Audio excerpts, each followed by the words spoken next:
History is full of strange, terrifying, and downright disturbing stories that you probably never learned in school. From a mysterious beast that hunted down villagers in 18th century France to an entire war waged against emus in Australia. In no particular order, these are the dark and unsettling events that actually happened. Starting in our number 10 spot, we have the Holodomor famine. In 1932-33, Ukraine faced one of the darkest chapters in its history, the Holodomor. This man-made famine was the result of Stalin's brutal policies aimed at forcing Ukrainian farmers to give up their land and join collective farms. When they resisted, Soviet authorities responded with impossible grain quotas, leaving the population with barely anything to eat. To make matters worse, stealing even a handful of grain was punishable by death. Millions of Ukrainians starved, while Soviet officials exported grain abroad. By the time the famine ended, nearly 4 million Ukrainians had died,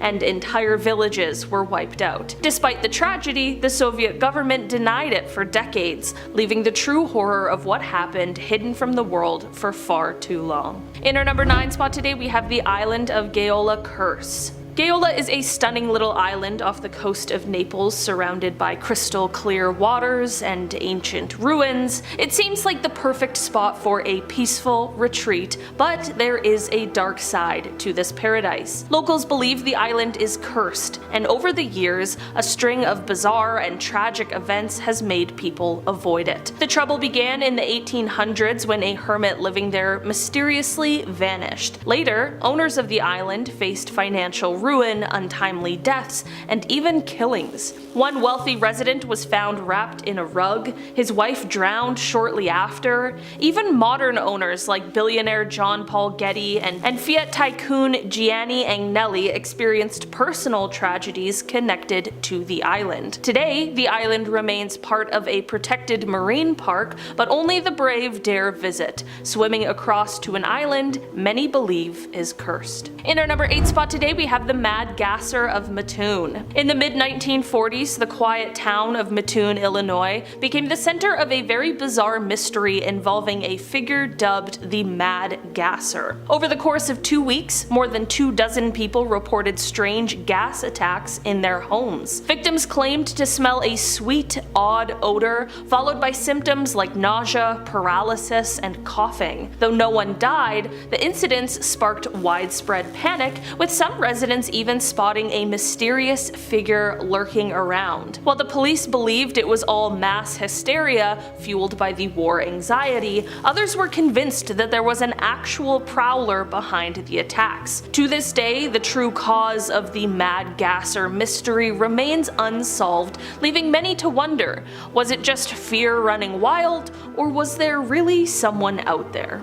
In our number 7 spot today, we have the Great Emu War. In 1932, Australia faced an unusual enemy, emus. These large flightless birds were wreaking havoc on crops in Western Australia, leading to what became known as the Emu War. The government sent 3 soldiers armed with high-powered weapons to deal with the problem, but the emus proved to be surprisingly tough opponents. They scattered quickly when shot at, dodged bullets, and even outran trucks sent to chase them down. After 2 months and thousands of rounds of ammunition, fewer than 1,000 emus were killed. The failed operation became the subject of national and international ridicule, with many joking that the emus had won.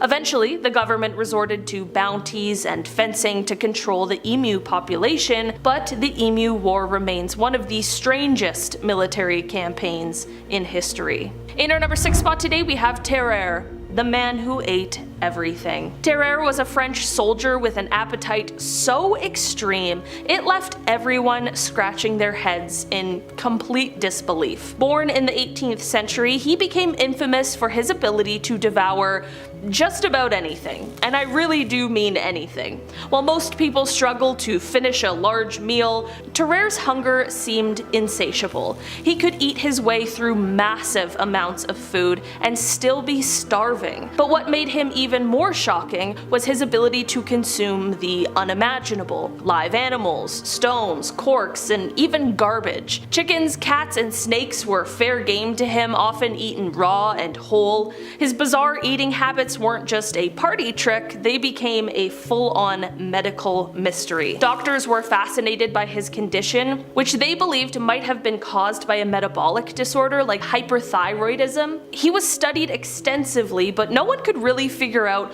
what drove him to eat like this. His unusual talent caught the attention of the French military during the Revolutionary Wars, and they decided to put it to use. In a strange twist, they turned Terrer into a secret courier, making him swallow important documents and smuggle them across enemy lines inside his stomach. Talk about dedication to duty. However, Terrer's insatiable hunger wasn't just like a strange quirk, it led to serious health complications. He suffered from constant stomach pain, and his extreme eating habits only made things worse. As time went on, his health deteriorated rapidly. Despite being able to devour practically anything, he couldn't escape his own condition. Terrer died young, suffering from what was likely severe gastrointestinal disease, and left behind a legacy as one of the most bizarre figures in medical history. His story is so strange, it's almost hard to believe it's real, but that's what makes it so unforgettable. In our number 5 spot today, we have the Beast of Géduvin. The Beast of Géduvin was a terrifying creature that haunted the French countryside between 1764 and 1767, leaving over 100 people dead in its wake. Witnesses described the beast as a massive wolf-like animal, but no one could agree on exactly what it was. Despite sending hunters, including the king's own army, the creature managed to evade capture for years, adding to its fearsome reputation. Some believed it was a particularly aggressive wolf or even a pack, while others speculated it could have been a rogue lion or some unknown species. To this day, the true identity of the beast remains a mystery, making it one of the most chilling and puzzling tales in French history. In our number 4 spot today, we have the Taiping Rebellion. The Taiping Rebellion was one of the deadliest and most devastating conflicts in world history. The rebellion was led by Hong Shoucheng, a man who believed he was the brother of Jesus Christ, and set out to overthrow the ruling Qing dynasty to establish a theocratic state based on his own religious vision. What started as a small uprising quickly spiraled into a massive civil war that ravaged China. Entire cities were reduced to rubble, and an estimated 20 to 30 million people lost their lives, making it one of the bloodiest periods ever recorded. The conflict also caused widespread famine and displaced millions, with the chaos and suffering rivaling even the deadliest of global wars. Despite its incredible scale, the Taiping Rebellion remains a largely untold story outside of China, leaving many unaware of the sheer magnitude of its destruction. In our number 3 spot today, we have the Mad Trapper of Rat River. Also known as Albert Johnson, this was a mysterious figure whose violent and reclusive life in the Northwest Territories of Canada led to one of the most intense manhunts in Canadian history. In 1931, after a run-in with the Royal Canadian Mounted Police, Johnson took the life of an officer, sparking a 150-mile chase through the harsh, frozen wilderness. For weeks, he managed to outsmart and evade the authorities, surviving brutal conditions that would have defeated most people. When he was finally cornered and killed, his incredible resilience left authorities absolutely stunned. Even more baffling, his true identity was never discovered, and the reason for his deadly actions remains an unsolved mystery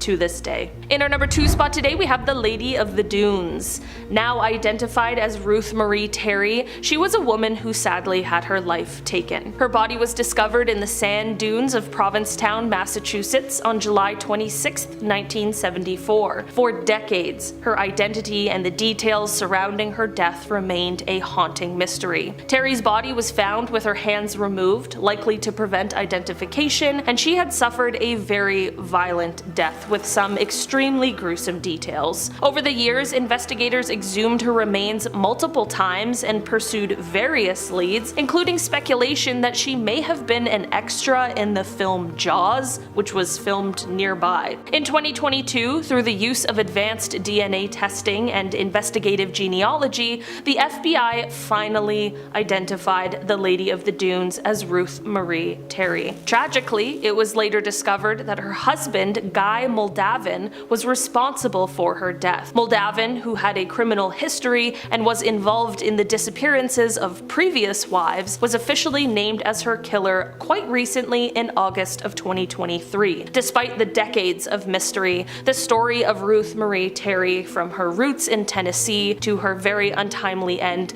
remains one of the most chilling and perplexing former cold cases in US history. And finally, in our number 1 spot today, we have the Man-Eaters of Tsavo. In 1898, while a railway bridge was being built over the Tsavo River in Kenya, 2 lions began terrorizing the workers, earning the nickname the Man-Eaters of Tsavo. Over several months, these lions killed an estimated 135 people, often attacking at night and dragging their victims from their tents. What made the situation even more terrifying was that the lions didn't always eat their prey, leading to rumors that they were killing just for fun. Armed guards, traps, and fortifications failed to stop them until Colonel John Henry Patterson finally hunted them down. Today, the preserved lions are on display at the Field Museum in Chicago, but why they behaved so aggressively remains a mystery, fueling the legend of these deadly predators. The founding father of whiskey is not the kind of guy you'd want to grab a drink with. Mouthwash in the medieval times should remain where it came from, and chainsaws,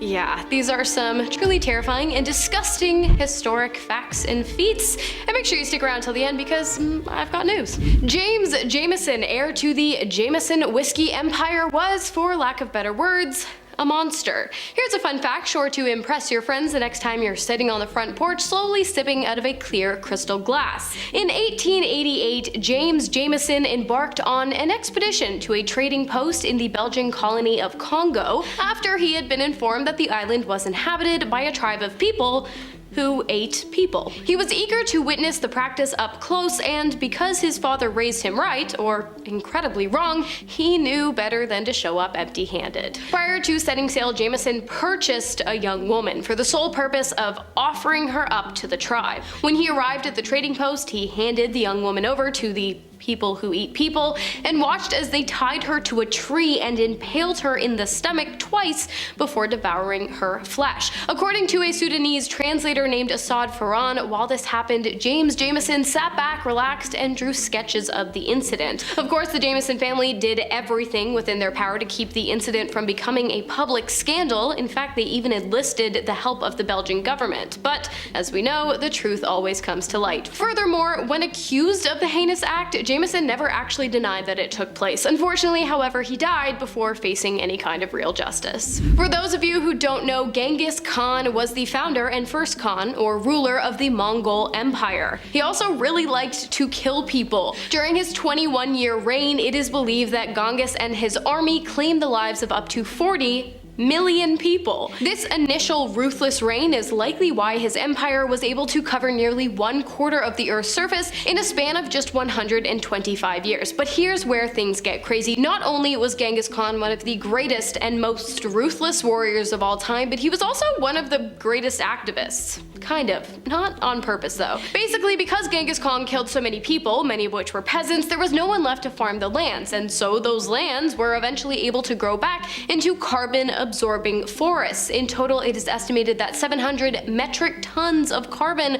was removed from the atmosphere as a result of Genghis Khan's 21-year reign alone, which is about equivalent to 1 year's worth of carbon dioxide generated per year through global petrol consumption, which is also scary, but not really what this video is about. So let's move on to something quite possibly even more horrific. In the 18th century, there was a woman named Mary Toft, and she was batshit crazy. One day, Mary Toft surprised her family by going into labor, and shocked them even more by delivering something that looked far more like an animal than human, and that's because it was. In total, Toft reportedly gave birth to at least 9 rabbits. She had convinced doctors that this was due to the long discredited theory of maternal impression, a theory that states that emotional stimuli experienced by a pregnant woman could influence the development of offspring. One of her doctors even wrote to King George I informing him of the miraculous moment Mary Toft gave birth to 9 dead bunnies. Well, as it turned out, Mary Toft was not giving birth to any bunnies, shocker,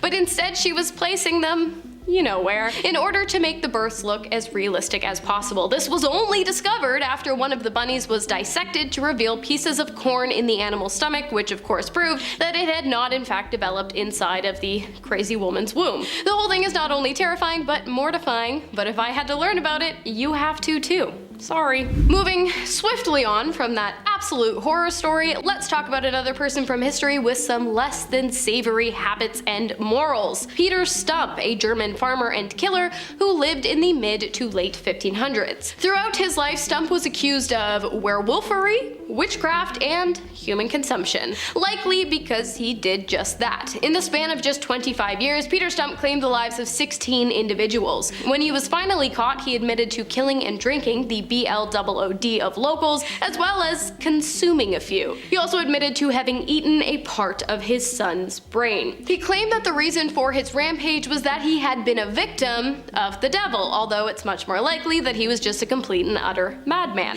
In 1589, Stump was convicted of killing and consuming villagers, as well as partaking in some less than savory adult acts with certain members of the community. He was sentenced to death by wheel, flesh was torn from his body, and his limbs were broken before his head was ultimately removed from his body too. His daughter and his mistress, believed to have been involved in Stump's crimes one way or another, were killed alongside of him. This next point is no less horrific than the last, so just keep that in mind as I walk you through the invention of the chainsaw. In 1785, 2 Scottish doctors, John Aitken and James Jeffrey, invented the Aitken's flexible chainsaw, a tool made with a fine serrated link chain with teardrop-shaped handles on both ends. Why?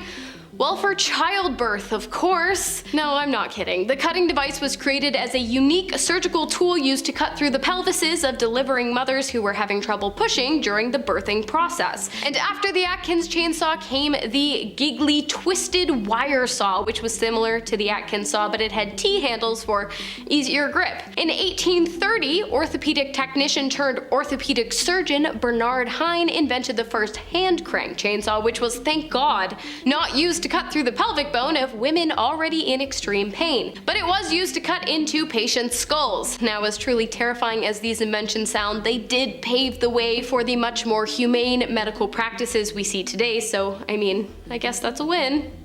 Kinda. Peter Nears was quite a notorious criminal back in the Middle Ages, and that's because Niels controlled a gang of criminals who, combined, were apparently responsible for killing 544 innocent people. He was finally arrested in 1577, which is when he confessed to personally killing 75 out of the 544, and to having learned the art of invisibility, which, according to him, is why he evaded capture for so long. In 1577, he escaped. But he was recaptured in 1581 because, according to him, he had been separated from the magical materials he needed to make himself invisible. It was also at this time that he admitted to the remaining 469 killings and proclaimed his love for the devil, and also noted that all of his crimes had been committed for black magic purposes. For this, he was sentenced to death, but not just any death. One of the most brutal deaths in all of history. Peter's death began with torment, and it lasted 3 days total. On the first day, pincers were used to strip the skin from his entire body, after which hot oil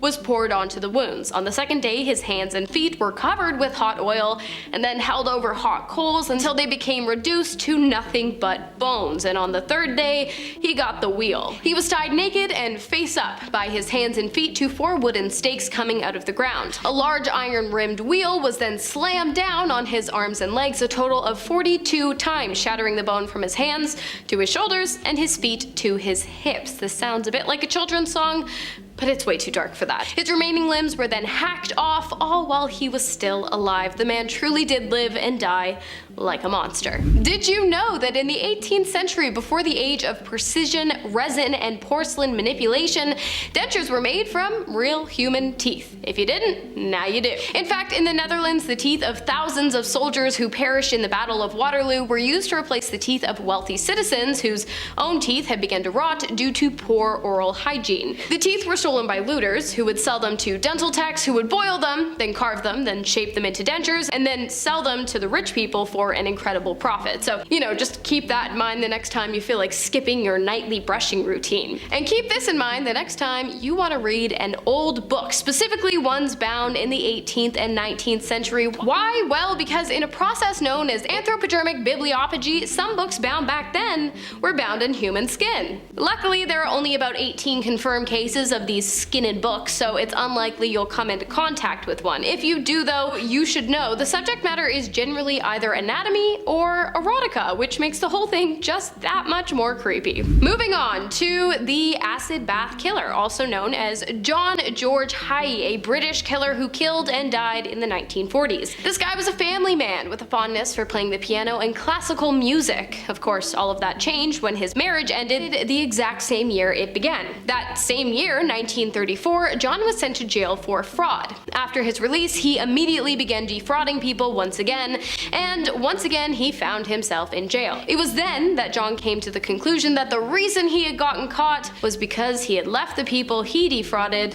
alive. This is also when he began looking into the relationship between human bodies and sulfuric acid. He was released from jail for the second time in 1943, which is also when he took the life of his first victim, his former boss William McSwan, who he smacked over the head with a lead pipe before placing his body in a 40 imperial gallon drum with concentrated acid.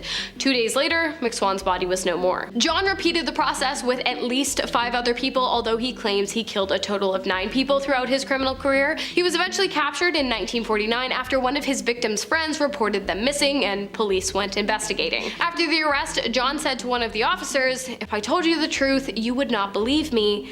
It's too fantastic to believe." He was executed that same year. And finally, did you know that the ancient Romans used to use their own urine as mouthwash? Because I didn't until recently, of course. Was I pleased to learn this information? No. Was I surprised? Also no. Honestly, you guys, history is nasty. But here's the question. Were the Romans absolutely crazy people who enjoyed the taste of urine, or was there actually a scientific reason to why they did what they did? The answer is the latter. You see, urine contains ammonia, which is technically a cleansing agent, so it's entirely possible that the use of urine as mouthwash did make the Romans' teeth whiter.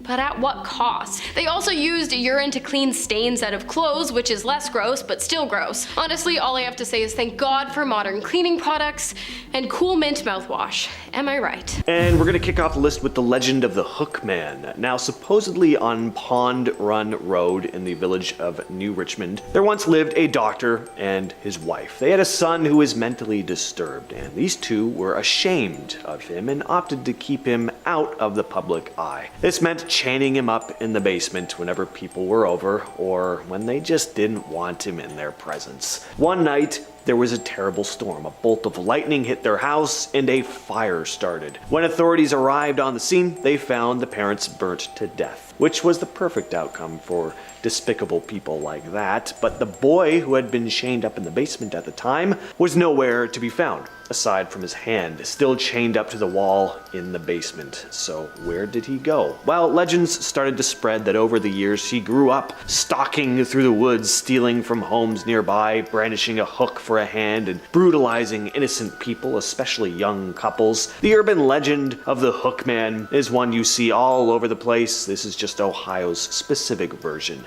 of the tale. If you're liking our channel so far, by the way, if you're new here, why not hit that subscribe button? You got nothing to lose. It's free. We got awesome videos coming at you on the daily. Alright, next on the list we have Munchkinland. This urban legend of Munchkinland, also known as Tiny Town in Cincinnati, Ohio, centers around a peculiar area near Rumpke Landfill. Here, a cluster of small houses and buildings allegedly housed a community of little people. According to local lore, these tiny inhabitants were notorious for hurling rocks at passing cars, attempting to deter any intruders. Numerous tales circulated about unsuspecting individuals who stopped their cars in the vicinity, only to find themselves confronted by enraged little folk armed with rocks and ready to defend their territory. As to where these little people are said to have come from, the legend goes that they were retired circus performers. Now, there actually was a collection of small structures in this area. They've recently been torn down, I believe. But as to why they were there are lots of different stories, including, of course, that they were built by the little retired circus performers. A more likely explanation, though, is that they had been built by a farmer on the land who had decided he wanted to start running hay rides, and that he built the houses on the property. But I think it's still a bit murky as to how they got there. Number 8, the Peninsula Python. So this incident involved the discovery of a large python in the Cuyahoga Valley National Park in Peninsula, Ohio in the summer of 1944. The question obviously was, how did this python, native to tropical regions, end up in a park in Ohio? For a while, authorities didn't even think the reports were real, or at least they didn't think people were really seeing what they thought they were seeing. A massive snake stalking the area became something of an urban legend at the time, but turns out that there indeed was a python, and as to how it got there, some believed that it had been a pet released by its owner, others speculated it had escaped from a traveling circus or a private exotic animal collection. It's still a bit of a mystery to this day as to how it really got there. The python was never even found. It likely died during the winter, but some say it's still stalking its way out there. At number 7, we have Gore Orphanage. Light of Hope Orphanage was established in 1902. It was run by a religious zealot. One day the building caught fire, and the young ones inside all perished in the flames, the cries for help being unheard. The question was, how did the fire start? Well, some say it was an accident, maybe one of the orphans dropped a lamp, but then there's the legend of Old Man Gore, the cruel, sadistic man who ran the facility. In reality, the man's name was Johann Sprunger. He ran the orphanage with his wife, Katerina. It was actually a former orphanage they ran that caught on fire. It was true that they were cruel, though. Orphans attempted escaping from the institution on a number of occasions. There was also a fire in an elementary school in the nearby town of Collinwood, where 176 young people died. So most likely these two real-life incidents were combined and kind of formed this urban legend that is Gore Orphanage. Next on the list, we have the disappearance of Brian Schaefer. In 2006, Brian Schaefer, a medical student at Ohio State University, completely vanished. On the night of March 31st, Schaefer went out with friends to the Ugly Tuna Saloona, a bar near the campus in Columbus. Surveillance footage captured him entering the bar, but never showed him actually leaving. When his friends realized he was missing, they figured he'd gone home, but he hadn't. And surveillance footage from the bar showed footage of Brian speaking with two women outside the bar just before 2 a.m. His friends had already left at this point. Then he went back inside, and that was it. No trace of him after that. And here's the thing, the bar only had one entrance, monitored by surveillance cameras, which didn't record Brian leaving. On top of that, there were no signs of foul play in his apartment. Over the years, there's been lots of speculation as to what happened here, but one theory is that he voluntarily disappeared and is alive, hopefully anyway, living with a new identity. At our number 5 spot, we have Amy. On Lick Road, just outside of Cincinnati, a terrible incident is said to have taken place. A woman named Amy lost her life at the hands of someone, but the perpetrator was never found. The prevailing theory is that her boyfriend did it, though. As the years passed, tales of Amy's ghost haunting Lick Road began to spread, making the ghost of Amy one of the most prominent urban legends in Ohio. Supposedly,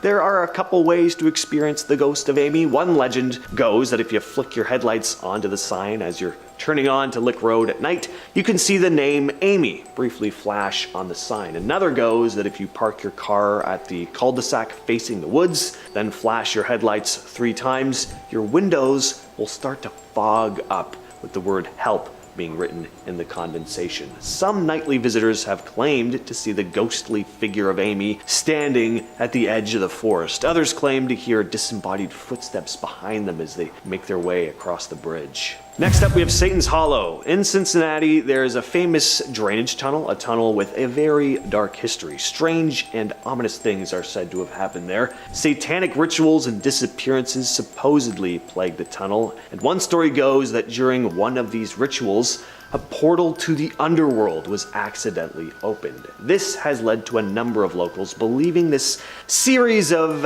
interconnected tunnels are actually a portal to hell itself now. People claim to hear strange noises coming from its depths and have even witnessed a shadowy figure known as the Shadow Man, a demonic entity who stalks the tunnel at night.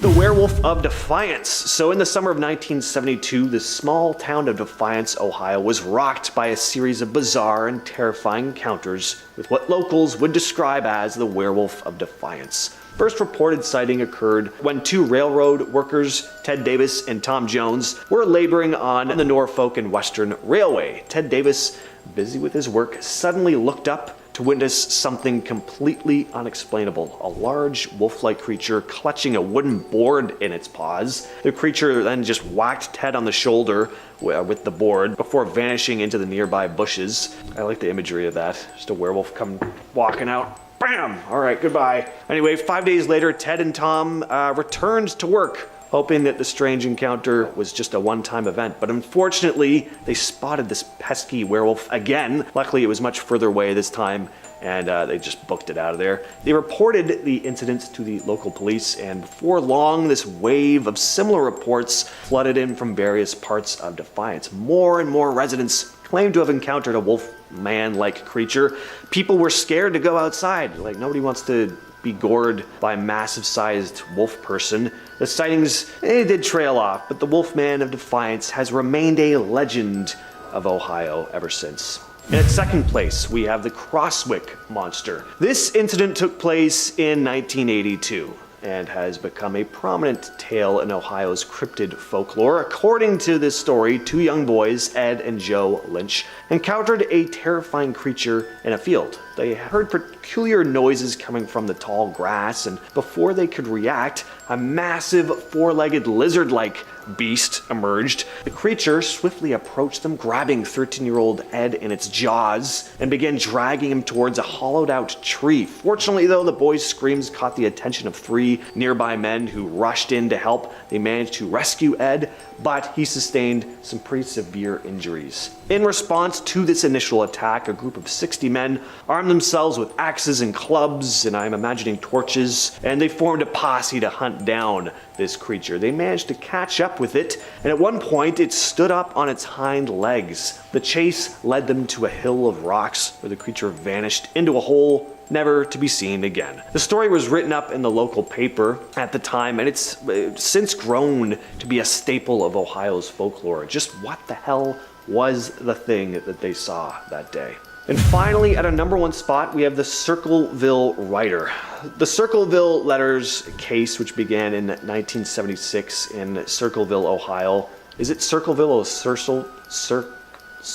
Let me know in the comments. Anyway, it's still one of the most perplexing unsolved mysteries in the state. It all began with these anonymous, threatening letters sent to numerous residents. The letters contained detailed, personal information about the recipients' lives, leading to this fear and paranoia throughout the community. The mysterious writer knew intimate details about the victims' private lives and warned them to cease certain behaviors. One of the primary recipients, Mary Gillespie, was particularly targeted. The sender claimed she had been having an affair, which Mary insisted was not true, and the situation escalated when Mary's husband, Ron Gillespie, received a letter warning him that he would be unalived. The case took a tragic turn when Ron Gillespie was found dead in his crashed car. His death was ruled an accident, but many suspected foul play. The letters persisted even after Ron's death, leaving the town baffled about the identity of the sender. Several theories emerged, including suspicions about a local school superintendent and Mary's brother-in-law, but no conclusive evidence was ever found, leaving the case Unsolved. This incident has inspired numerous legends and conspiracy theories. Stories have spread about the letters having been written by some sort of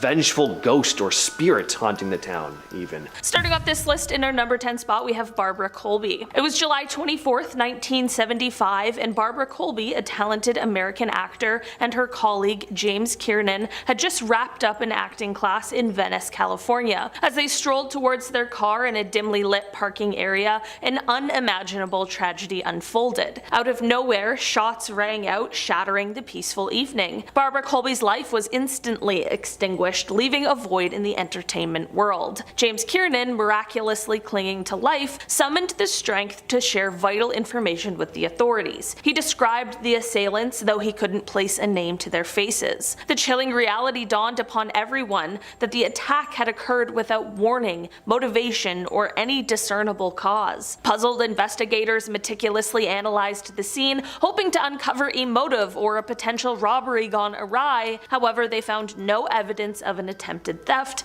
leading them to a startling conclusion. This was a random act of violence, a merciless drive-by shooting. As the days turned into months and years, the elusive killers managed to evade justice, their identities shrouded in darkness. Decades have passed since that fateful night, yet the case remains hauntingly unsolved. The memory of Barbara Colby, as well as many unanswered questions, remain. In our number 9 spot today, we have Brian Jones. Brian, a founding member of the iconic rock band The Rolling Stones, met a very mysterious and untimely demise. On July 3rd, 1969, Jones was found lifeless at the bottom of his swimming pool at his home in Sussex, England. The official cause of death was recorded as drowning due to misadventure, but suspicions and unanswered questions have persisted. Controversies surround the circumstances leading up to Jones' death. Some believe that his passing was a tragic accident, possibly caused by ingesting illicit substances or a combination of substances, impairing his judgment while swimming. However, conspiracy theories suggest foul play and the involvement of others. The true events leading to Brian Jones' demise remain elusive. The unresolved mystery surrounding his death has fueled ongoing speculation, with some calling for a reopening of the case to uncover the truth behind his tragic end. In our number 8 spot today, we have Jill Dando. Jill was an English journalist and a television presenter until she was killed outside of her southwest London home in 1999. This created the biggest manhunt the country had seen since the Yorkshire Ripper in the 70s. A man named Barry George was originally convicted and sentenced to prison for this terrible crime, but he ended up actually being acquitted years later, which now leaves this case unsolved. Jill's next-door neighbor heard a surprised gasp from Jill, but he never heard a shot and said it sounded more like someone who was greeting an old friend. The same neighbor looked out of the window and actually saw whoever the killer is, but of course at the time didn't know who he was or what had just happened, and he didn't recognize the man, so he was unable to give an identification. There are tons of speculations and rumors about who took Jill's life, and it ranges from a potential stalker to maybe even a hit job. Hopefully one day there will be answers on why someone would have done something so horrible to Jill. In our number 7 spot today, we have Richie Edwards. Richie Edwards was a prominent member of the Welsh rock band Manic Street Preachers, and he mysteriously vanished without a trace on February 1st, 1995. In a very perplexing turn of events, Edwards checked out of his London hotel and seemingly vanished from the public eye. Despite exhaustive searches, thorough investigations, and a dedicated effort to uncover the truth, no concrete evidence or clues pertaining to his whereabouts have ever been discovered. The enigma surrounding Edwards' disappearance has sparked a plethora of theories and speculations. Some believe he may have taken his own life, pointing to his history of depression and self-destructive behavior. Others suggest the possibility of a voluntary disappearance fueled by his desire to escape the pressures of fame and public scrutiny, and astonishingly, there are even those who entertain the notion that Edwards may still be alive, living a reclusive existence away from the spotlight. point. While the world of music mourns the loss of an exceptional talent, the true fate of Richie Edwards remains shrouded in uncertainty. In our number 6 spot today we have Bob Crane. On June 29th, 1978, the world was stunned when Bob Crane, a beloved actor renowned for his portrayal of Colonel Hogan in the TV series Hogan's Heroes, was tragically discovered bludgeoned to death in his apartment in Scottsdale, Arizona. The gruesome nature of his killing sent shockwaves through the entertainment industry and beyond. A suspect was eventually brought to trial, yet the outcome proved inconclusive. Despite the legal proceedings, the case remains unsolved, leaving a cloud of uncertainty hanging over the circumstances of Crane's killing and the identity of his killer. The enigma surrounding this high-profile crime has fueled intense debates and ongoing investigations. Numerous theories have emerged over the years, speculating on potential motives and potential culprits. Some believe that the motive was rooted in personal conflicts, while others suspect a connection to Crane's private life given his involvement in a highly publicized and controversial sex scandal. Yet the truth remains elusive, and the killing of Bob Crane remains a haunting mystery. In our number 5 spot today we have Jack Nance. Jack Nance was an actor best known for the series Twin Peaks, and on December 29th, 1996, Jack had lunch with a couple of friends and they noticed he had a bruise under his eye. When they asked him about how he got it, he just said he got into it with someone outside of a donut shop and that he guessed he got what he deserved. Jack left the lunch complaining of a headache, and the next day he was found passed away in his home. It turns out his injuries had caused a subdural hematoma, which was his cause of death. This would mean whoever he got into a fight with, whether it was an accident or not, was the one who caused his death and should most certainly have to pay some kind of price for that, but no one knows who this person is or was. It really does make you wonder if this person knew who they had punched, and if they knew that they caused his death, you really hope that if they did,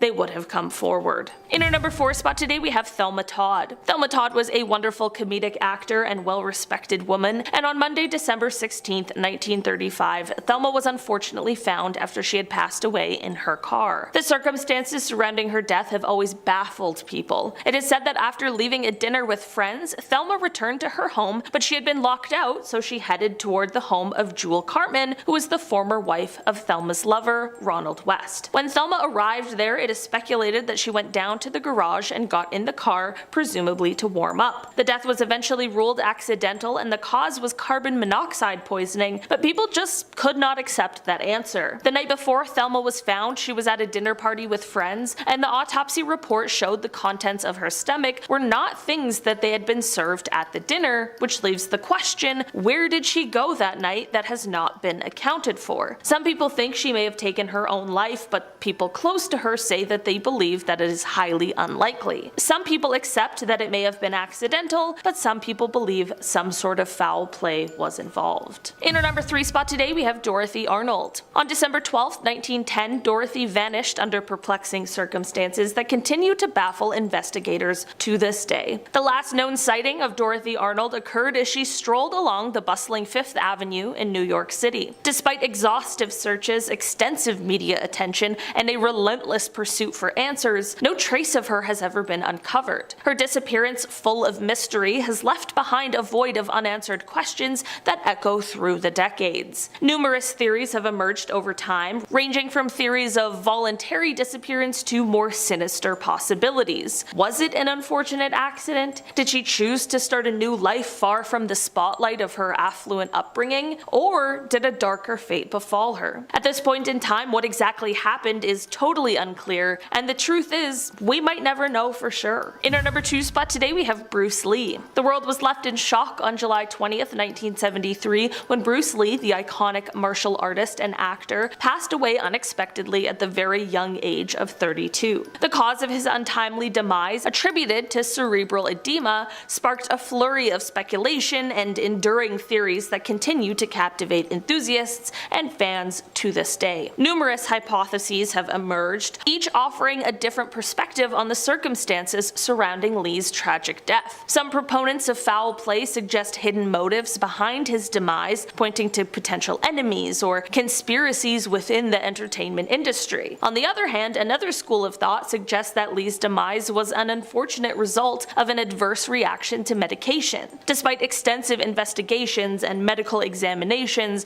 the exact cause of Bruce Lee's death remains a subject of debate and ambiguity. The elusiveness of the truth adds an air of mystery and intrigue to his already legendary status, leaving admirers to ponder the final moments of the martial arts legend and mourn the loss of a remarkable talent that was taken far too soon. And finally, in our number 1 spot today, we have Virginia Rappe. Virginia was a model and silent film actor before her passing in 1921. On September 5th of that year, she went to a party at Roscoe Arbuckle's suite at the St. Francis Hotel in San Francisco. There are many accounts of what exactly happened this night, but none match up exactly, so what really happened is still quite unclear. Virginia suffered some sort of trauma at this party and was taken to the hospital, where she passed away on the 9th due to a ruptured bladder and the subsequent infection in the wall of her abdomen due to that. There are 2 main possibilities for what happened to Virginia that night at the party. The first theory is that some underlying health conditions she had, such as a UTI or STI,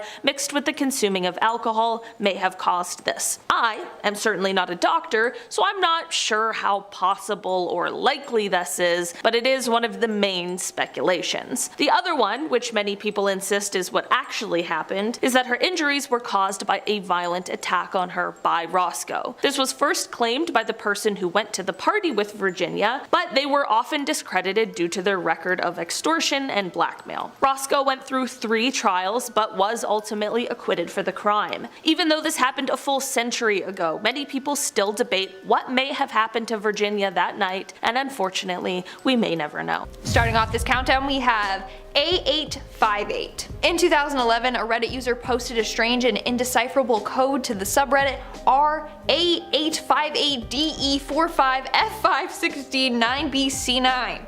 Very long, so people refer to it as A858 for short.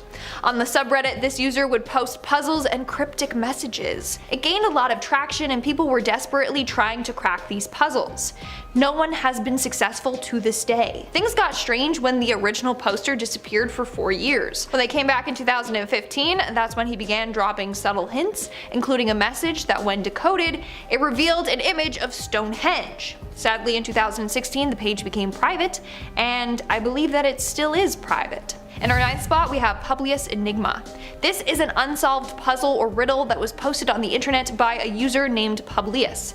Basically, they said that there was a message hidden in the 1994 Pink Floyd album, Division Bell. Many people have tried to solve this puzzle, but none have been successful. It was said though that whoever solved the riddle would be given a reward. Now, the band denied any association with this riddle, and if that's the case, who's behind it? How do you solve it? And what is the reward? In our 8th spot, we have Gary McKinnon. In 2002, Gary McKinnon was determined to figure out if aliens were real. He spent hours researching them and trying to figure out what NASA was hiding. That's when he decided to hack into NASA to see what he could find. In the end, he discovered an image of some sort of strange flying aircraft in the sky. When NASA noticed that an outsider had obtained this information, his access was shut off. Of course, NASA has always denied Gary's claims on the UFO photos that he saw. In the end, Gary was let off the hook, but to this day, we don't know if what he saw was real or if he made it up or what. In our 7th spot, we have Unfavorable Semicircle. This is said to be YouTube's strangest mystery. It started in March of 2015 when a YouTube account with the title Unfavorable Semicircle was created.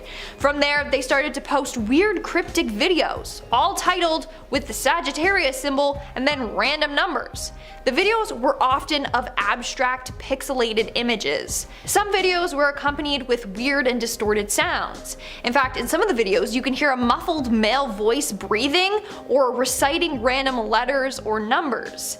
This channel posted thousands of these weird cryptic videos. To this day, nobody knows what the videos mean or who's behind them. Now here's where it gets weird. A bunch of Reddit users became determined to solve this mystery. From there, the channel gained a lot of attention. But as soon as this happened, YouTube suspended the account without explanation. The videos are basically lost forever. All that's left are bad screen recordings of them. Moving on to number 6, we have the Plague Doctor video. This is another very famous video on YouTube. The video features a person dressed in a Plague Doctor mask doing a bunch of weird stuff in a rundown building. Now, the video title was in binary code.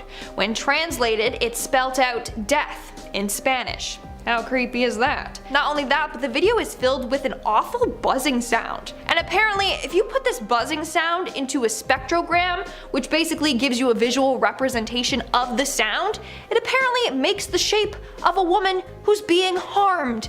To this day, no one knows what's up with this video, or who's behind it, or what it means. We are now at our 5th and halfway mark with Are Creepy. Now this is another part to that creepy Plague Doctor video.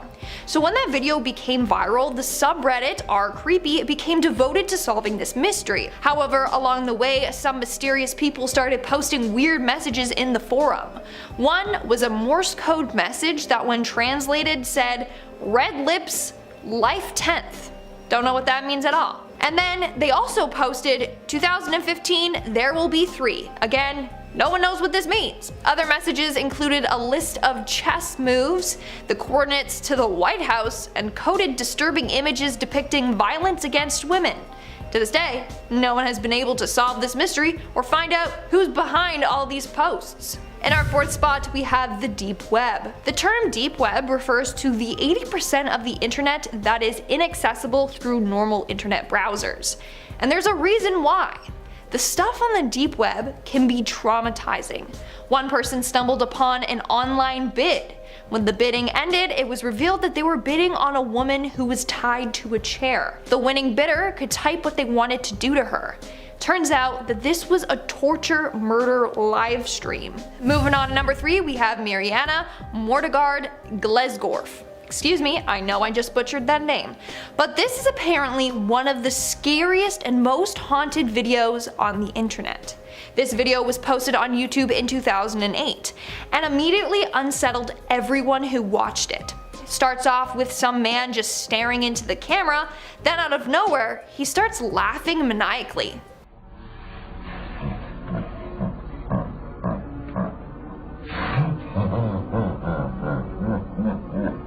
In the next section of the video, we see a man with weird, creepy eyeballs.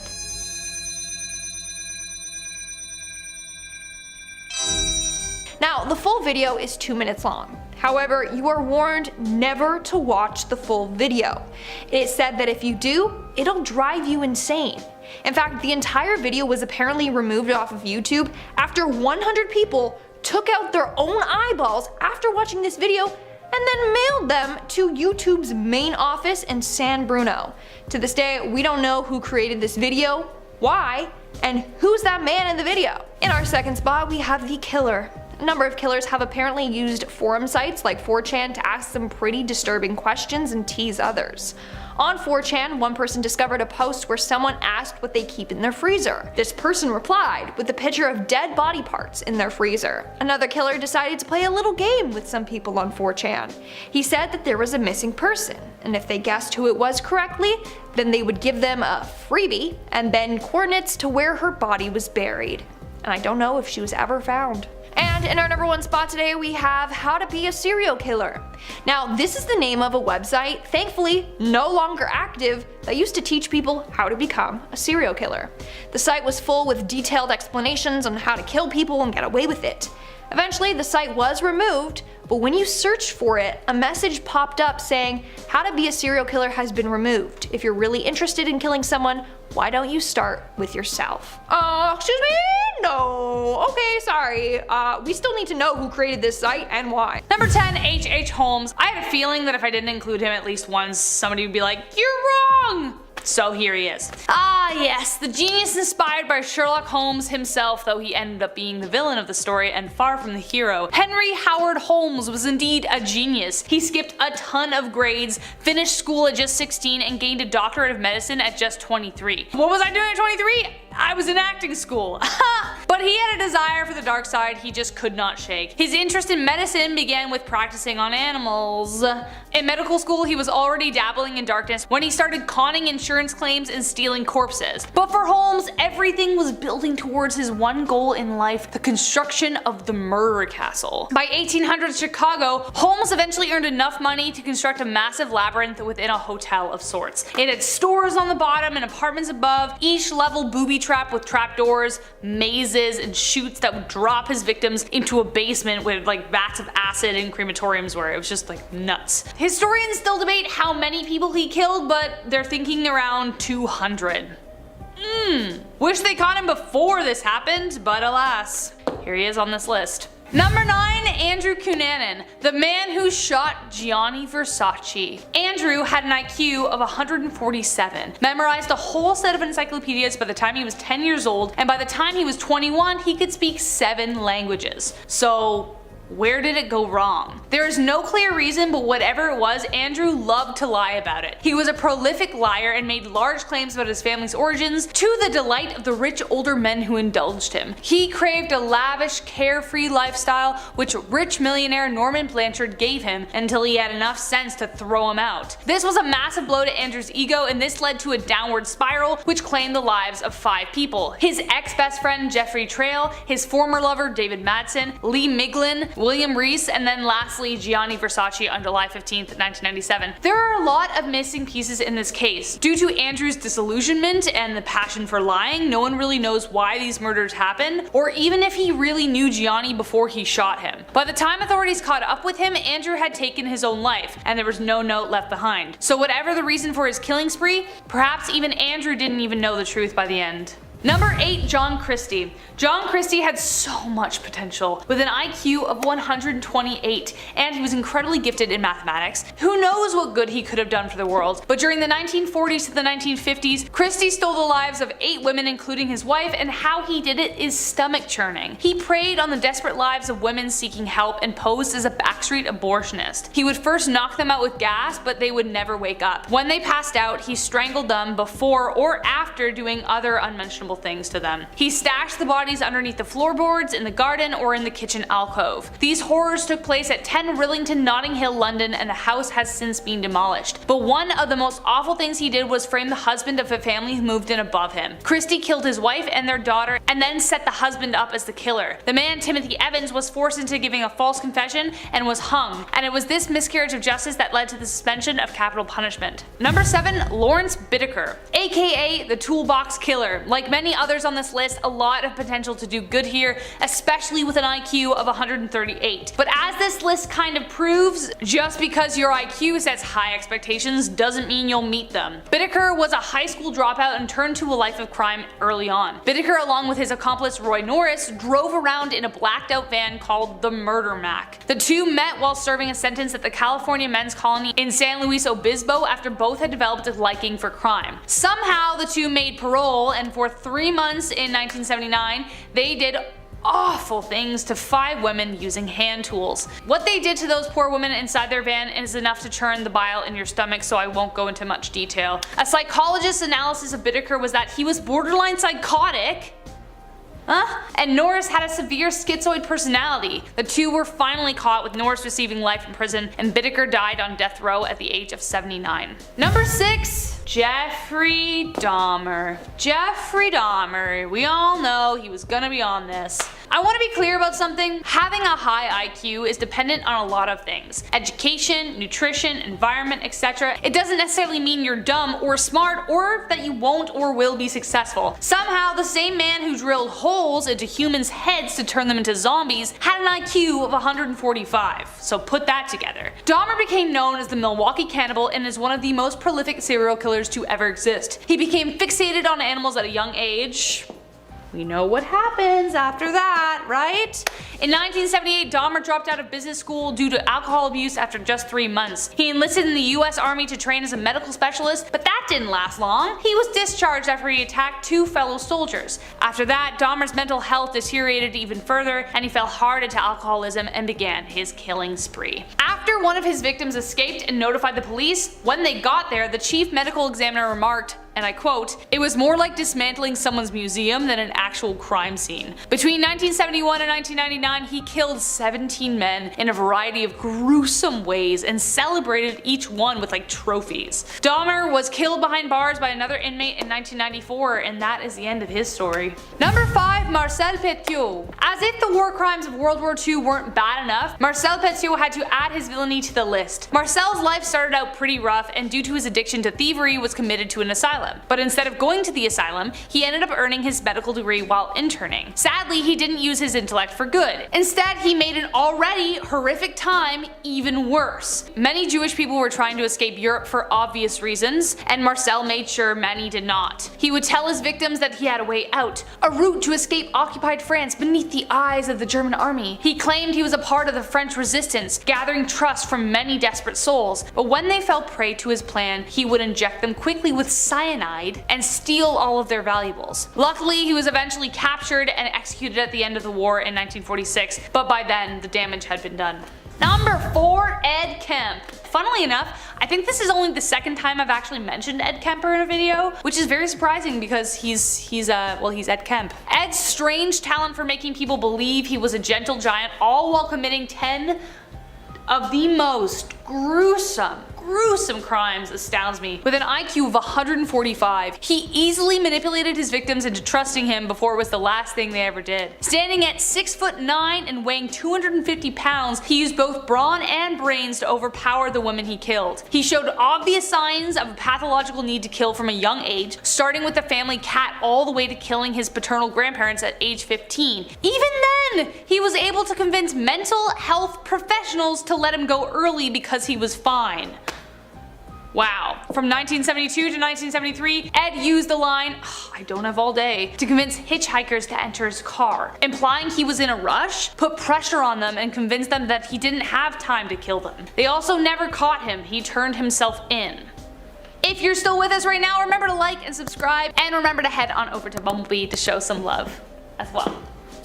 Number 3. Mao Zedong. It surprises me to no end that while I was in high school, we spent all of our time learning about Rudolf Mittler, but this guy totally slipped under the radar. I know the phrase "pick your battles" exists, but did no one think to pick this fight? Am I missing something? Let me know in the comments. Admittedly, the world probably couldn't handle it after the 85 million people who were lost in World War II, but from 1966 to 1976, Mao Zedong killed over 65 million of his own people in a vicious attempt to establish socialism. From mass starvation to burying 46,000 scholars alive, to flat out killing anyone who got in his way, he was vicious, brutal, and inhumane. His disastrous policies and revisions led to 50% of most villages dying from starvation. As his plans continued to fail, he developed the Red Army, a force composed of girls and boys from the ages 14 to 21 to roam cities and target enemies of the state, especially their teachers. Educated people, after all, are the biggest threat to poor leadership. They whisper ideas. So he would make them wear dunce hats, cover their faces with ink, and make them crawl on all fours and bark like dogs. Let's also not forget his expanded system of 1,000 forced labor camps. Need I say more? Number 2. Shiro Ishii. Talk about Dr. Evil. During World War II, Japanese prisoner of war camps were worse than hell could ever be on Earth. One of the reasons why was because of Dr. Shiro Ishii. He excelled in school and was even called a genius time and time and again. However, instead of using his mind for good, he became a monster. Shiro Ishii was the director of Unit 731 in the Department of Biological Weapons for the Imperial Japanese Army. Ishii dedicated most of his life to understanding the deadliest kinds of science, from disease warfare and inhumane experiments. He did it all to help Japan become the leader of the world. He would perform horrendous experiments on prisoners of war in their encampments, infecting them with diseases and testing out biological weapons on them. His unit even performed live vivisections on prisoners, inflicting them with hypothermia, frostbite, induced strokes, and heart attacks. He was never punished for his crimes and ended up avoiding prosecution for his crimes by turning his experiments over to the US. That's how he got out of it. They were like, you know what? We won't punish you if you give us the results. Number 1, Joseph Stalin. Need I say more? Need I really say more? Now, the world was just reeling from battling dollar store Charlie Chaplin for 5 years, who definitely was a man who needed to be stopped. But Stalin's forces did start out as an Axis power in World War II, but they eventually turned to our side and helped us out a great deal. But that doesn't, nor should it, diminish the fact that during his 30-year reign, he was responsible for the deaths of over 60 million people, 20 million of them being his own. That means he killed roughly 40,000 people per week during his reign. The closest we came to war with Stalin was the Cold War, a nuclear standoff between the US. His place on this list is a little controversial. After all, his dedication as a leader is one of the reasons Mustache Man bit the dust and World War II ended. But due to his murderous tendencies and paranoia, those in the grip of his iron fist would describe him as both a powerful leader, a genius, and a monster. Starting us off at number 10, we have Giovanni Aldini. Aldini is one of the many scientists who is actually the inspiration for the infamous Mary Shelley novel, Frankenstein. Aldini was a 19th century physicist obsessed with the effects of electrocution. Who isn't, am I right? Anyway, he was a bit of a celebrity and he was known to travel throughout Europe demonstrating the powers of electricity. What makes this guy evil though? Well, he was one of the first scientists to use electrical shocks on mental patients. He also enjoyed electrocuting corpses.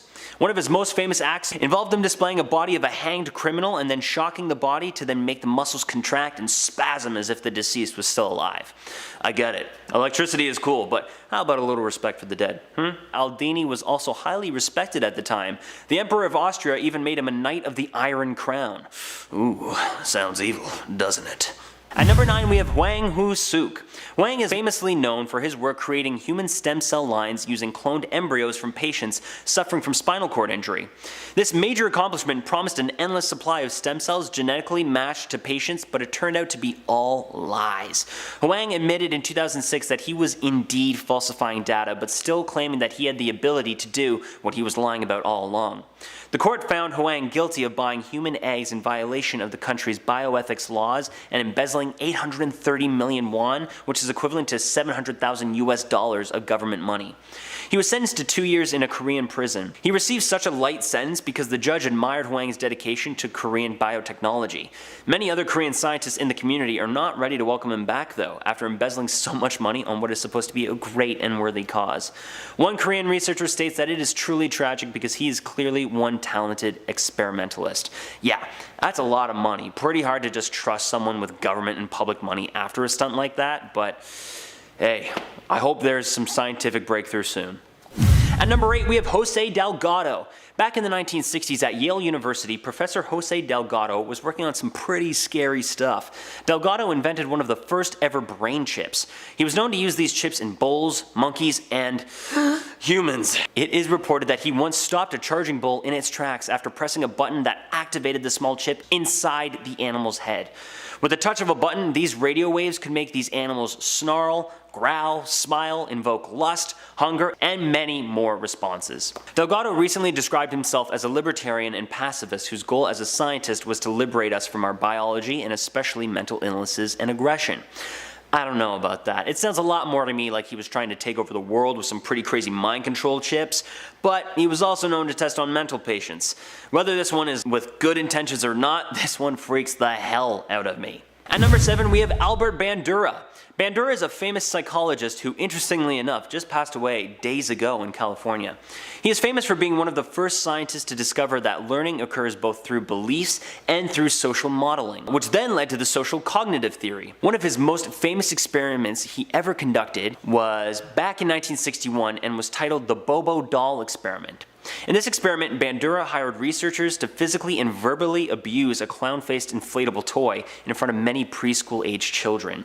Which, when the adult researchers left and the children were left alone with the already beat-up doll, the children took on the attitudes of the adults and began yelling and beating up the doll as well. This was later to prove the theory that children were indeed influenced by the violence in media and helped prove his later social cognitive theory. The theory that a person's environment, cognition, and behavior all interact to determine how that person functions, as opposed to one of those factors playing a dominant role. Teaching kids to be future bullies in the schoolyard? Pure monkey see evil, pure monkey do evil. At number 6, we have Craney Landis. Landis was a graduate student at Minnesota University back in 1924. He asked his other graduate students to assist him in conducting an experiment in understanding if we humans all react similarly in different emotions. So, he painted specific lines on each individual's face and then got them to react to certain stimuli. At first, the experiment was harmless. He would record each of their faces as they listened to music, smell ammonia, read passages from the Bible, tell a lie, little things like that. But seeing no real results, he decided to up the ante. He then showed them pornographic images, then some horrendous photos of skin conditions, firing random gunshots to frighten his test subjects, getting them to stick their hand in a pail of slimy live frogs that had a live wire in the bottom, so when they touched the live wire, they would get an electric shock. Finally, the worst one of them all, decapitating a rat. He finally put a live rat in one hand and a knife in the other hand, and the test subject was then demanded to cut off the animal's head. If they refused, then he would do it in front of them. Sounds pretty scarring, if I do say so myself. Some started crying, others laughed in disbelief, and others got angry and swore at him. 2/3 ended up carrying out the dark death sentence, and the worst part of it all was that Landis even used a 13-year-old boy, who was actually a patient at the university. His findings in the end proved nothing and were quite different patient to patient. In the end, he just seemed like an evil madman scientist. Coming in at our halfway point at number 5, we have Johann Conrad Dippel. This scientist was born in Castle Frankenstein back in 1673, so it is only fitting that he was a mad and evil scientist. Dippel was a theologian, alchemist, and scientist who developed a popular dye called Prussian blue, and it's actually still used to this very day, which is very cool, but he is also known for the most controversial of things, such as mixing animal bones and hides together in a stew he named Dippel's oil. Real original. He claimed that whoever drank this gross oil would then have an extended life, but he never said how long either, so I mean, whatever, dude. He loved dissecting animal bodies, and many believed he frequently dug up and stole human bodies and conducted weird experiments on them in his laboratory. Needless to say, this guy is one of the main inspirations for Mary Shelley's Frankenstein. But to the best of our knowledge, he never had the same luck as Dr. Frankenstein in the book. I'm guessing he tried to give that magical animal elixir to the corpses to see if he could bring them back to life, but sorry pal, no liquid on earth can do that. And oh, by the way, Miss Johnson would like her husband back, and her cat. At number 4, we have Duncan McDougall. McDougall was born in 1866 in Glasgow, Scotland, and later moved to Haverhill, Massachusetts. One of his most famous experiments he conducted was the 21 grams experiment, where he placed a dying patient on a cot that was on a scale and weighed the patient before and after the moment of death.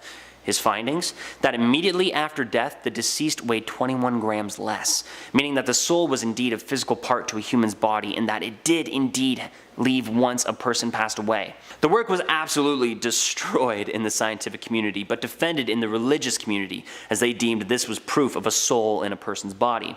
But what makes this guy evil? Well, he conducted the exact same experiment with dogs and noticed no weight change at all. He then made the statement that dogs don't have souls. Dogs don't have souls? You don't have a soul, you jerk! You say one more wrong thing about me, mutt, and I'll shove your pipes right up your kilt. Starting us off in our top 3, at number 3, we have Lis Julian West. For anyone out there that loves animals just as much as they love their fellow humans, this one is a scary one for you. West was quite the controversial scientist and researcher with ties to the top secret CIA project called Project MK Ultra. It was a project that used many US citizens, some of them even unwittingly, to use LSD and other drugs to see if these substances would have any mind control effects. West's studies are also believed to have major repercussions, such as a murder of a young victim, as well as the death of a full-grown elephant. The reason he felt the need to experiment on elephants, though, West knew that male elephants experienced fits, so he believed that he could induce an elephant rage with LSD. He gave the giant creature enough LSD to dose 3,000 people, and tragically, the elephant died. It was then that West concluded that elephants were sensitive to LSD. Yeah, do you think? For many reasons, this guy seems like an evil scientist. From human and animals' deaths related to the overdose of LSD, I think it's safe to say that we don't want to get anywhere near this guy. At number 2, we have Sidney Gottlieb. Sidney Gottlieb was the one who headed Project MKUltra and worked closely with West in our number 3 spot. Gottlieb was tasked with testing LSD in interrogation settings, but he didn't just test his work in interrogation settings or even in a lab. He actually brought his studies to the bar, where he would slip LSD into unsuspecting bar patrons' drinks. I don't think we need to question how unethical or wrong this one is, as it is clearly something that is messed up and sometimes still happens today, unfortunately. But this video is titled Evil Scientists in History Who Went Mad, and I think this is a pretty good proof that this guy was off his freaking rocker. And finally, coming in at our number 1 spot is most definitely the most evil scientist of them all. This is Josef Mengele. Josef was one of the most famous scientists at the most horrific concentration camp of World War II. A member of the Third Reich, Josef was a camp doctor. He was known to be one of the doctors to select the poor people who were to be sent to the gas chambers, and even went as far as volunteering for more and more shifts when he could. He also conducted many torturous and inhumane experiments on prisoners of all ages. After the war, Josef escaped to Argentina and was never captured by the authorities. He did, however, drown in 1979 in Brazil. While many on this list were half-jokingly evil and gone mad, I think anyone who takes pleasure in sending large numbers of people to their doom is most definitely evil, and I think mad just goes hand in hand with this one. Starting us off at number 10 is death by water. One of the fundamentals of human life is that we need water to survive. Not only that, we're made up of approximately 60% water. We sweat water, we clean ourselves with water, and essentially rely on it to get through the day. So what happens when someone is allergic to water? Well, their life becomes about 100 times more complicated. One of the biggest mysteries in the medical field is an extremely rare condition called aquatogenic urticaria, where the skin breaks out into extremely painful hives or rash anytime it's exposed to water. As of a 2013 medical review, only 37 cases have been reported since 1964, most of which were female, as well as most reporting the condition only arose during or right after puberty began. What's insane about this condition is that not only are the afflicted often allergic to rainwater, snow, fresh water, and seawater, but many are allergic to their own sweat and tears, and even worse is that some people get rashes or welts on their lips and mouth area from just trying to drink enough water to stay alive. While there are a few theories out there about what could cause this peculiar nightmare condition, the underlying cause has never been confirmed and continues to perplex the medical community to no end. Coming in at number 9, stone tears. When Chandi was 15, she woke one morning feeling like there was something stuck in her eye. To her surprise, when she went to go and look in the mirror, there was a small stone in her eye, appearing to be coming from her tear duct. Ever since that day in July of 2021, Chadney and her family say that the young girl has cried stones out of her eyes several times a day, every day, and no one has any clue why, or frankly how, this could be happening. Allegedly, in just the 2 months since the ordeal began, Chadney collected nearly 70 stones that had fallen out of her eyes. The family lives in a small rural village in India, and they don't have much money to send her to specialists, but have posted videos online to try and get help for their daughter. According to the doctors that weigh in, there is no known existing condition that could be associated with this, so it's definitely disturbing, especially considering that from what anyone can tell, nothing seems to be out of the ordinary in her actual eyes. Now, truth be told, there are some doctors out there who think it could be a hoax, but nothing has been confirmed, and honestly, no one really knows what is going on.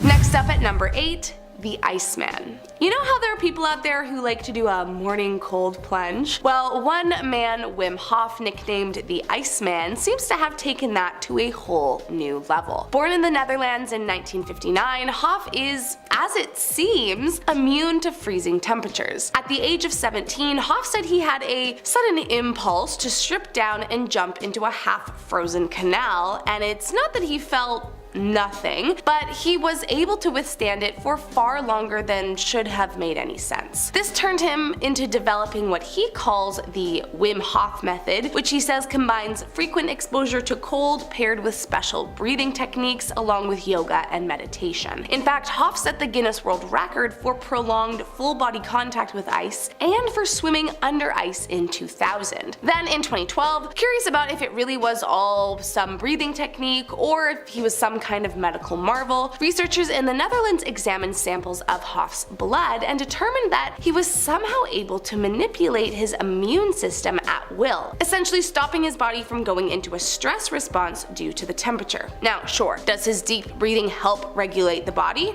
Of course, but Hof would have you believe it's all in the technique. However, there have been several tragic deaths from people attempting his method and subsequently freezing themselves to death, so maybe there is a little more to the story. Coming in at number 7, a human chimera. Due to the nature of how lives are brought into this world, if there's one thing that is never up for debate, it's generally the biological mother of a person. However, one woman named Karen Keegan found herself in the most bizarre and baffling situation. In 2002, Karen was in need of a second kidney transplant after her first one failed, so she underwent genetic testing with her family to see if any of them would be a match and able to donate her. So imagine Karen and her doctor's surprise when the test suggested that genetically, while all her children were siblings, she was not the biological mother of 2 of the 3 children she brought into the world. Her doctor assumed this had to be a mistake, and so they tested once more, but strangely, the results were the same. As it turns out, Karen was a chimera, which is a person composed of 2 genetically distinct cellular lines. Essentially, it turns out that the DNA in her blood was different from the DNA in her ovaries, a phenomenon that her doctor hypothesized came from 2 eggs that were fertilized very early on and fused together when Karen was a fetus in her own mother. Okay, so maybe this one isn't a totally unsolved medical mystery, but you have to admit it's pretty wild. Next up at number 6, foreign accent syndrome. Imagine waking up one morning and suddenly talking in a completely different accent than you have your entire life. While some people might think that you're doing a bit, believe it or not, there is an actual mystery called foreign accent syndrome, or FAS, where the very thing can happen. Most famously was the case in 1941 when a Norwegian woman suffered a traumatic brain injury during an air raid and suddenly and uncontrollably began speaking with a strong German accent. But others include an American woman who suddenly spoke in a mixture of Australian, Irish, and British after a car accident, as well as an Australian woman who suddenly spoke with a French accent after going to sleep with a headache. For a while it was regarded as a psychological disorder, however it is now associated as more of a neurological one, usually onset by head trauma or a stroke. But the part that scientists have not been able to wrap their brains around is how on earth people can seemingly speak in an accent they have never been exposed to.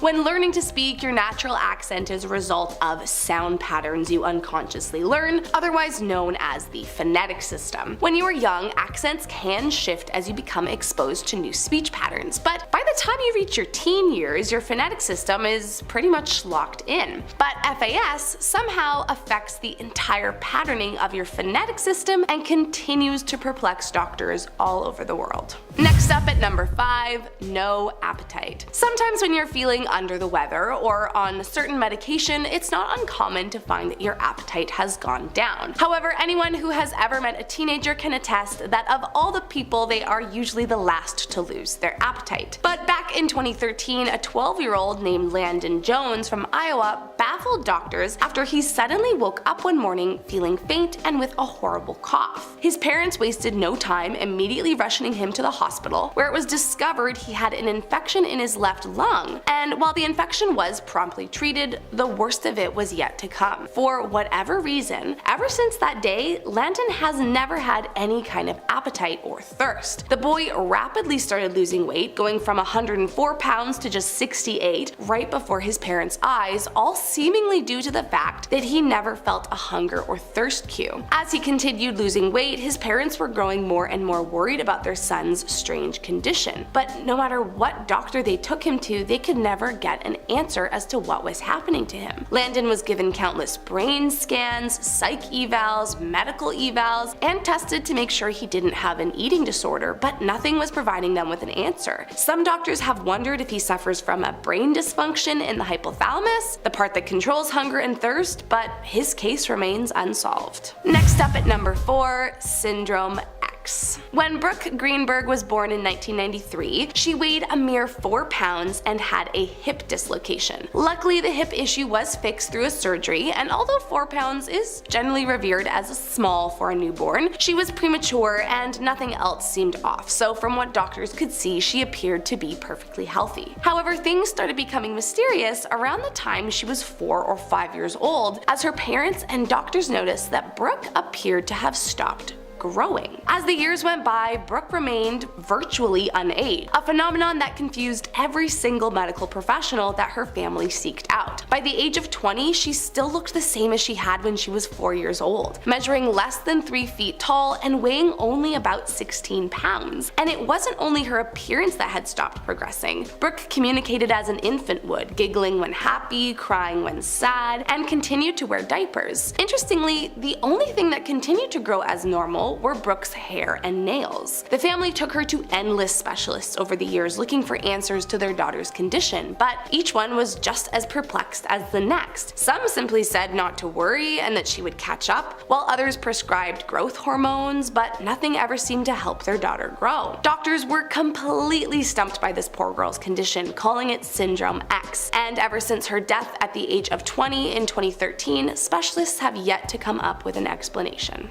Coming in at number 3, eyes shut. When Natalie Adler was 17, she awoke one morning to find that her eyelids were mysteriously swollen. While this was definitely alarming to Natalie, she didn't initially think much of it. Maybe it was allergies or something along those lines. However, next thing she knew, the condition was only getting worse. Her eyes started to become so swollen that she eventually wasn't able to open them up at all. Even stranger was that it began developing into an inexplicable cycle where they would spasm shut for 3 days, and then they would open for 3 days, and it did that for 13 years. By the time she was 30, doctors were still at a loss for what was causing her rare condition. A condition that is so rare, in fact, that it doesn't even have a name. And even after hundreds of tests, they are no closer to understanding her condition. Over the years, Natalie has undergone several surgeries, none of which have proved successful, however said that she does get Botox injections to help keep her eyes partially open, although she continues to suffer from random bouts of blindness each month. Although doctors have yet to come any closer on how to cure her condition, she continues to see eye specialists, hoping that one day her medical mystery will be solved. Coming in at number 2,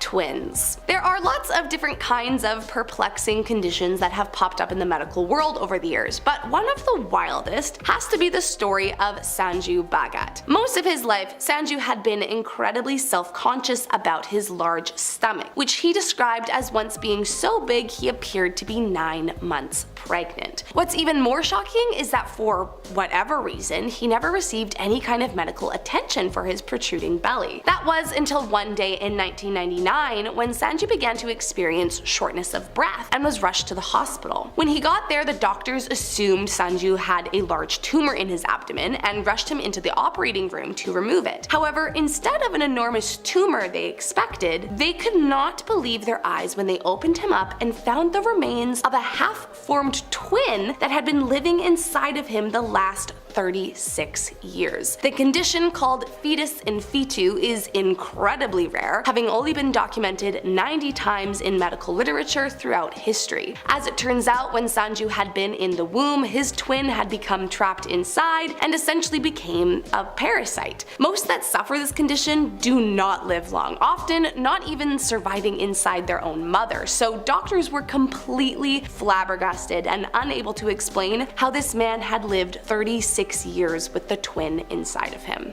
And last up today in our number 1 spot, no pain. Well, most of the time we try to avoid it since you know it hurts and it isn't fun. Knowing that you are in pain is actually really important because it helps you keep from getting more hurt. Like when you burn your arm on the 400-degree oven rack and it hurts like hell, so you immediately move your arm away. Or maybe you break your ankle and it obviously hurts, so you stop walking, thus hopefully stopping you from making it even worse. So with that in mind, imagine a life where nothing was telling you you were in pain. Well, that's exactly what Gabby Gingras has had to deal with her whole life. Now 23, Gabby has never felt a semblance of pain her whole life. As a little one, her parents said she would chew her hands until they looked like raw meat, but would never cry, and it was then that they knew something was not right. Then a few years later, Gabby scratched herself blind in one eye and had to wear goggles to sleep until she was old enough to understand her condition. As a kid, she routinely, unwittingly injured herself, once knocking out all of her teeth, another time getting second-degree burns from standing too close to a radiator, and even broke her own jaw but had no idea for several weeks. Even seemingly small things like weather conditions don't faze her. She has to be reminded to wear a coat in the winter so she doesn't get frostbite, or stand in the shade in the summer, as she's completely unaware of how to gauge temperature. Her condition is called hereditary sensory autonomic neuropathy, or HSAN, and while there is no cure, and the cause of the condition remains a big question mark to medical professionals, with proper support and learning from an intellectual perspective what can be dangerous, most people can thankfully live a totally normal life. Number 10, the Black Plague. Speaks for itself, really. I mean, I would still take COVID over this any day, but like, The Black Plague was a wave of death and disease that struck fear into any who encountered it. Not only was the time period incredibly ill-equipped to handle it, a miracle we survived. What with basically no knowledge of hygiene whatsoever, it was a painful ordeal. Blood and pus-filled boils would emerge, followed by fever, chills, vomiting, violent number 2s, and aches and pains, which would inevitably end up in death. People who were perfectly healthy when they went to bed might have ended up dead the next morning. It was that fast. People did everything they could to avoid the sick. Doctors refused to see patients if they did. Their procedures were dangerous and unsanitary. I think what scares me the most about this is the lack of understanding around the disease, or disease in general. No one had any idea what was causing it, and if you thought isolation was bad, imagine doing that without telephones, iPads, social media, or Skype. You would have no idea what was going on with your family. So yeah, definitely the Black Plague. It's up there. Number 9, the King James witch hunts. Of course, we have to add some more witch hunts to this list because there were many, and this time they weren't hanged, they were burned at the stake. Not fun. And this by mere scale was much worse than the Salem witch trials. For some reason, King James I of England had something against women. Oh, sorry, I meant witches. 85% of the people accused were women. King James believed that he and his Danish bride had been specifically targeted by witches after encountering a dangerous storm while trying to cross the North Sea, which, by the way, is notoriously bad to cross anyways. He believed the storm was conjured, and the first he accused was Galis Duncan. Her employer David Seaton forced a confession out of her through torment, after which she named several accomplices. Duncan retracted her confession, but it was too late. The witch trials began, and in 1591 Agnes Sampson confessed that 200 witches sailed to the church of North Berwick on Halloween night in 1590. There the devil preached to them and they began to plot the king's destruction. The convicted witches were burned at the stake, a much more terrifying way to die than by hanging, even though that's still bad, and over 100 were implicated, with many being executed. Because how do you disprove something that's not real? Number 8, zombies. A real life zombie apocalypse, anyone? For me, no thank you. I'm not nearly as scared of witches as I probably should be, but I definitely don't want to be anywhere near a zombie movie, unless Simon Pegg and Nick Frost are involved, because I love them. I would sell my soul for that. While many of us like to romanticize the Renaissance, it actually had a mini zombie infestation, specifically in Italy, and a major outbreak of syphilis broke out in 1494, which is probably one of the most horrific STDs known to mankind. If untreated, it can literally eat your face off. In the mid-15th to 16th century, Italy was a field of war, which most likely led to the infection, with all the comings and goings of travelers and the affairs. They had awful ways of treating it, many of which involved the use of hot pokers in places I can't nor want to mention. I'm not sure what terrifies me more, the disease or the medical care used to treat it. It affected most of the nobility, especially those in the military, who would often seek out extramarital affairs. The son of Pope Alexander VI is one famous example. Cesare Borgia had to wear a leather mask to hide the disfigurement from the disease. But if you couldn't hide behind the wealth, then you were left wandering the streets in a terrifying half-melted exhausted, feverish state. Number 7. Pompeii. A massive world-ending explosion, suffocating thousands and covering their corpses with lava sound great to anyone? No, me neither. The fact that people still live in and around Pompeii astounds me. You know it could happen again, right? Right around lunchtime on August 24th, 79 CE, a huge earth-shattering eruption blasted volcanic debris all over the city of Pompeii. Over the next few days, clouds of blistering hot gases swarmed the city, buildings were destroyed, the population was either crushed or suffocated. The city was literally covered in ash and stone for centuries until it was finally unearthed in the 1700s. I visited the city, and the stone corpses frozen in whatever position they were in when they died is haunting, to say the least. Absolutely terrifying. Mount Vesuvius, the volcano mentioned, sits above a 154-mile-deep pit of magma, and scientists think it's overdue for an eruption. So yes, I would take the Salem witch trials over that any day. Number 6. Jack the Ripper. An unknown killer preying on London, committing horrendous and brutal acts? Yeah, no thanks. I don't even like doing lists about the serial individuals we have mentioned. I would take a witch over Ted Bundy or Ed Gein any day. Because there's nothing in question there. They are real. Witches? Don't know. But Jack the Ripper remains one of the most terrifying serial killings of history and remains unsolved. In the East End of London in 1888, 5 gruesome murders took place in Whitechapel.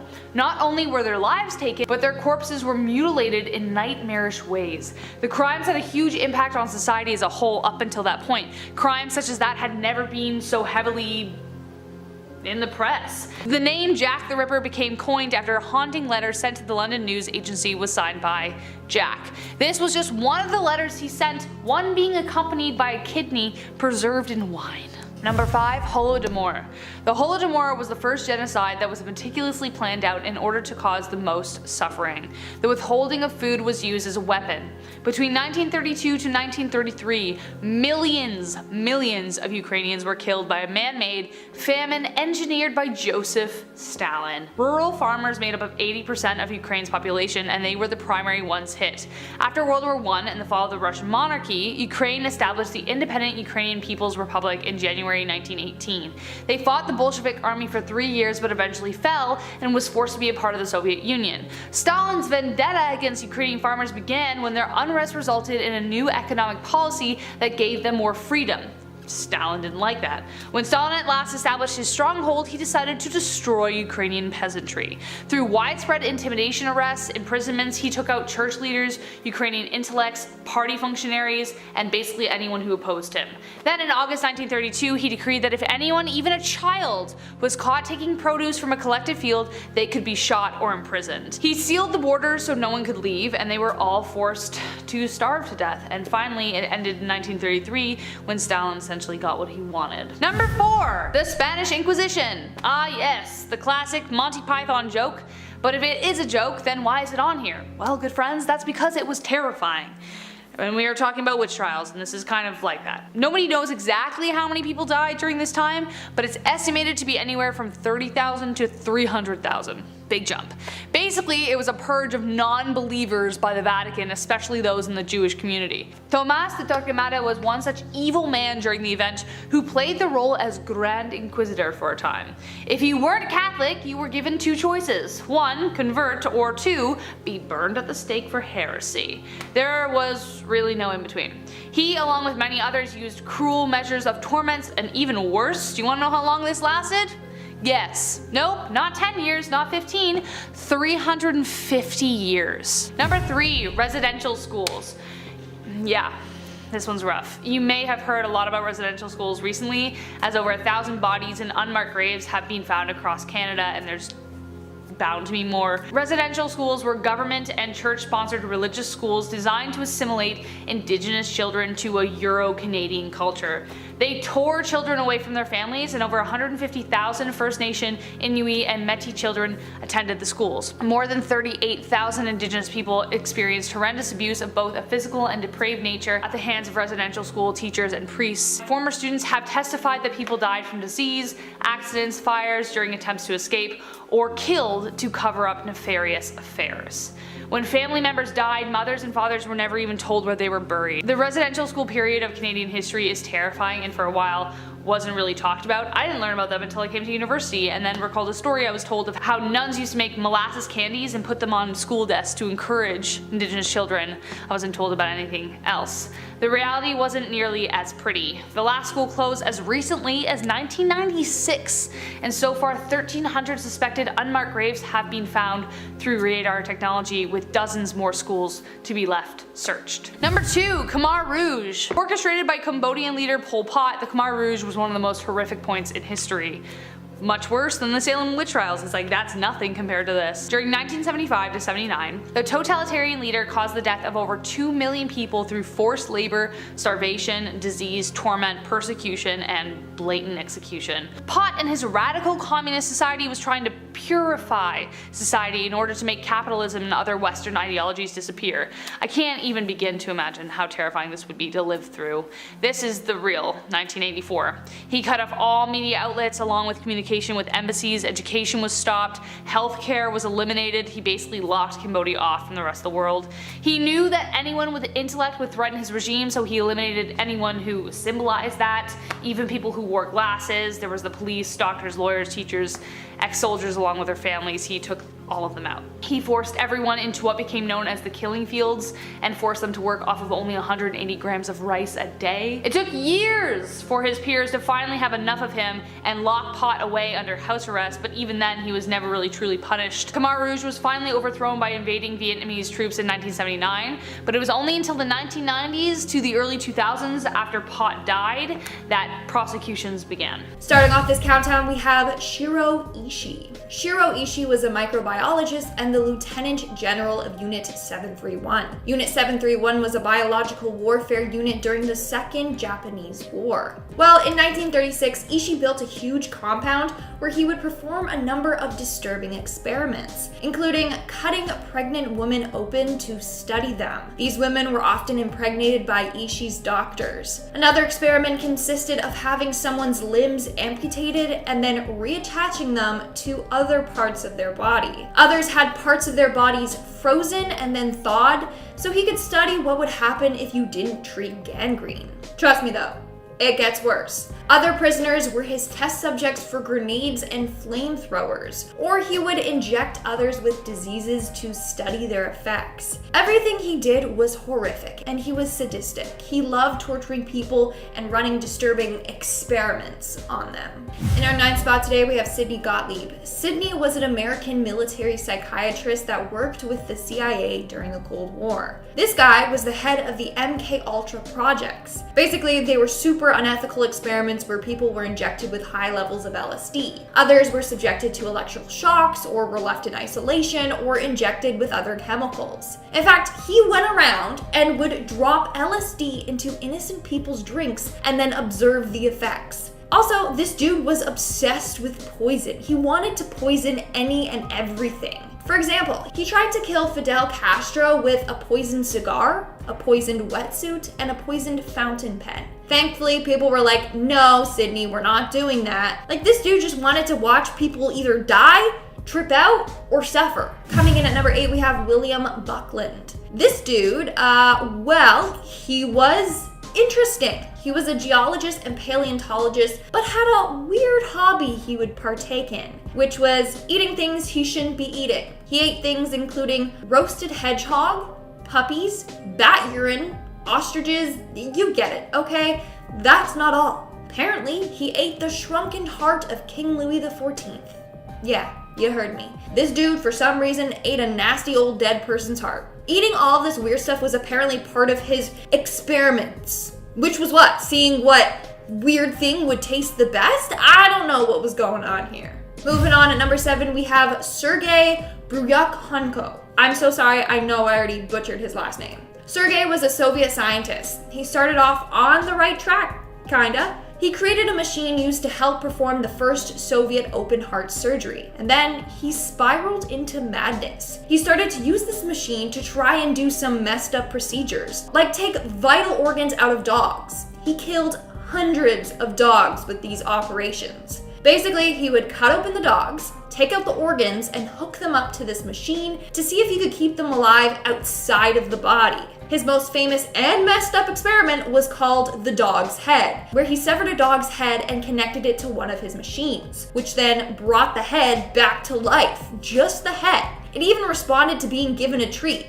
It ate it, and then it fell right out, because you understand. Of course, it died not too long after. Moving on, at number 6, we have Stubbins Firth. If you guys are eating or drinking anything right now, I suggest you stop. This one is gonna make you sick to your stomach. Basically, in the 19th century, training doctor Stubbins Firth decided to do experiments on yellow fever. This was to show that it wasn't contagious, so he would experiment on himself. He would literally smear bodily fluids from patients with yellow fever all over his body. That's not the gross part, believe me. He even took their vomit and drank it, all in the name of science. Anyways, the real reason why he didn't contract it was because all the patients were in the final stage of yellow fever. By then, they weren't contagious anymore. Like, there has to be something wrong with you if you're going around drinking vomit. We are now at our 5th and halfway mark with Andrew Ure. This dude conducted a number of experiments on corpses. This involved taking dead people into the public and then shocking their body so that it would move. He then would control the dead body with these electrical probes. By doing so, he could cause the deceased eyes to open, their arms to move, and even change their facial expressions. He basically was a puppeteer for real dead people. Just let that sink in. Moving on, at number 4, we have Johann Conrad Dippel. This guy is said to be the inspiration for the book turned movie Frankenstein. First off, he was literally born at Castle Frankenstein, so there's that. And then he conducted a number of gruesome procedures on alive people and cadavers. In fact, legend goes that he once tried to transfer one cadaver's soul into another cadaver with the use of a funnel hose and lubricant. I'm sure you can imagine how that went. His main goal, though, was to achieve immortality. In fact, he got way too fixated on this and he ended up killing himself. Basically, in 1734, he was trying to find an elixir to make him live forever, and then he ended up creating a toxic substance, drinking it, and RIP. Coming in at number 2, we have Harry Harlow, aka the monkey torturer. Harry Harlow decided to see how strong a baby's connection is with their mother. For these experiments, he used baby monkeys and their moms. Here's the thing, he had this disturbing machine that would force monkeys to mate, and then he would basically torture the baby monkeys. His most controversial experiment was a device he called the Pit of Despair. Basically, he would place the newborn monkey in a small isolated chamber for periods up to a year. They had no contact with any living creature whatsoever. The monkeys ended up having serious problems that they could never grow out of. On a number of occasions, he said, and I quote, "To be honest, I don't even know why I'm doing this." Another one of his famous quotes would be, and I quote, "You mean you don't like being tortured? Fascinating." This dude was sick. And in the end, he had no real findings. He said, and I quote, "What is love? Well, you know that feeling you get when you've been locked in a tiny dark space alone for a year? It's the opposite of that." Like, what the actual heck? I could have even told you that. He just wanted an excuse to torture animals.